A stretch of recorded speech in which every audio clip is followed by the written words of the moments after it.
تیسری نصیحت میرے آقا نے وَلَا تَتْرُكَنَّ صَلَاةً مَكْتُوبَةً مُتَعَمِّدًا، اور اے معاذ کبھی بھی فرض نماز جان بوجھ کر نہ چھوڑنا، جان بوجھ کر فرض نماز کبھی بھی نہ چھوڑنا۔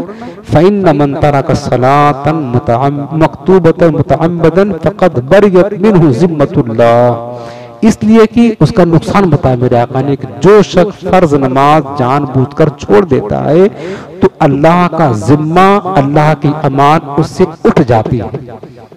جو جان بوجھ کر فرض نماز چھوڑتا ہے وہ اللہ اس سے اپنی امان کو اٹھا لیتا ہے۔ جیسے حدیثوں میں ہے کہ جس نے فجر کی نماز پڑھ لی تو سارا دن اللہ کے امان میں رہتا ہے، اور نہیں پڑھی فجر کی نماز تو اللہ اس سے اپنی امان اٹھا لیتا ہے۔ آج ہماری مسلمان قوم کے ساتھ یہی ہو رہا ہے۔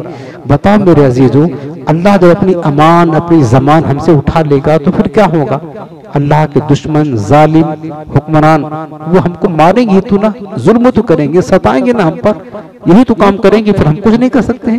ہم تو اللہ کی امان میں ہیں تو بچ رہے ہیں، اللہ نے اپنی امان اٹھا لیا تو اب کیا ہو گئے؟ ظالموں کے ہاتھوں کا کھلونا بن گئے ہم، ظالموں کے ہاتھوں کا کھلونا بن گئے۔ ظالم جب چاہتے مارتے ہیں، قتل کرتے ہیں، ڈانٹتے ہیں، سب کچھ کرتے ہیں، یہ آپ دیکھ رہے ہیں نا۔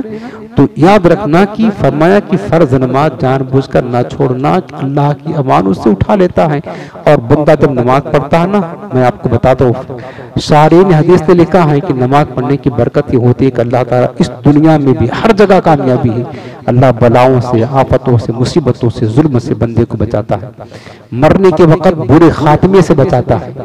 نماز کی پابندی، نماز کی برکت، قبر میں جائے گا، قبر میں کے امتحان میں یہی نماز نور بن کر کے امتحان میں ناکام ہونے سے بچاتی، امتحان قبر میں اس کو کامیاب کرتی یہ نماز، اور آخرت میں جائے گا تو آخرت میں نور نالا نور ہوگا۔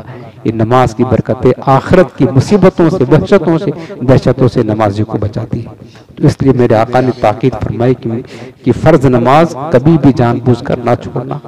اور میرے عزیزوں، یہ بد نصیب ہے، میں کہتا ہوں بہت بد نصیب ہے، ہر چیز کا ٹائم نکالتے ہیں، ہر چیز کا ٹائم نکالتے ہیں، صرف ایک نماز ہے۔ جبکہ قرآن آپ پڑھیں گے نا، صرف قرآن عظیم میں اللہ تعالیٰ نے نماز کی تاکید دیکھیں 700 سے زائد مرتبہ نماز کا ذکر فرمایا، اللہ نے نماز کی تاکید فرمائی الگ الگ انداز میں۔ ساتھ ایک ہی چیز ہے نا نماز، تو ایک ہی حقیقت ہے، اس ایک حقیقت کو 700 سے زائد مرتبہ رب نے قرآن میں بیان فرمایا ہے۔ اور میرے آقا نے احادیث مبارکہ میں کتنا بیان فرمایا، اس کا کوئی شمار ہی نہیں ہے نماز کی تاکید کا۔ میں کہتا ہوں کہ نماز سے محبت کرے، بندے کو جس سے محبت ہوتی ہے نا، پھر وہ رات دن نہیں دیکھتا، ٹائم نہیں دیکھتا، اس کو پانے کی کوشش کرتا۔ ہم نے دیکھا ہے آج لوگوں کو مال سے محبت ہے نا، تو اگر ڈیوٹی اچھی نوکری، پیسہ اچھا ملا رات میں، تو رات بھر نیند قربان کر دیں گے مال کمانے کے لیے۔ جو ہم نے پیچھے سورہ عادیات میں پڑھا تھا، اللہ نے فرمایا وَإِنَّهُ لِحُبِّ الْخَيْرِ لَشَدِيدٌ، انسان مال کی محبت میں بڑا سخت ہے۔ مال پانے کے لیے ہر مشکل سے مشکل جو ہے نا، ہر مشکل کام کرنے کے لیے تیار ہو جاتا ہے، یہ سخت ہے، مال کی محبت میں ڈوبا ہوا، یہ ہم نے دیکھا ہوا ہے، آپ نے بھی دیکھا ہوا۔ جو کاروبار کرتے جن کا کام صبح کا ہوتا ہے، تہجد کے وقت اٹھتے ہیں لوگ، فجر کے وقت لوگ آنکھیں کھل جاتی ہے، چونکہ کام پہ جانا ہے، ڈیوٹی ہی ایسی، اگر نہیں گئے تو پھر نہیں ملے گا، تو ان کی آنکھیں کھلتی ہیں۔ اور جن کو پتا 10 بجے جانا ہے تو ان کی آنکھیں فجر میں نہیں کھلتی، پھر 9 بجے کھلتی ہیں، 8 بجے کھلتی ہیں۔ کیا یار آنکھ نہیں کھلتی ہے؟ ابھی صبح ڈیوٹی چالو ہو جائے تو صبح روزانہ آنکھ کھل جائے گی، لیکن اب چونکہ صبح دنیا کی ڈیوٹی چالو نہیں ہوتی ہے، رب کی ڈیوٹی چالو ہوتی ہے تو وہ کھلنا نہیں، اہمیت نہیں ہے نا، محبت نہیں ہے نا۔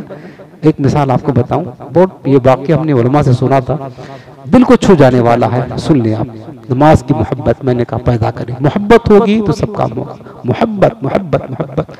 حضرت محبوب الہی خواجہ نظام الدین اولیاء فرماتے ہیں کہ لوگوں یہ تو نماز ہے جو عاشقوں کے دل سلامت ہے۔ فرماتے خدا کی قسم اگر نماز نہ ہوتی تو ہم جیسے عاشقوں کے دل پھٹ جاتے، باقی نہ رہتے۔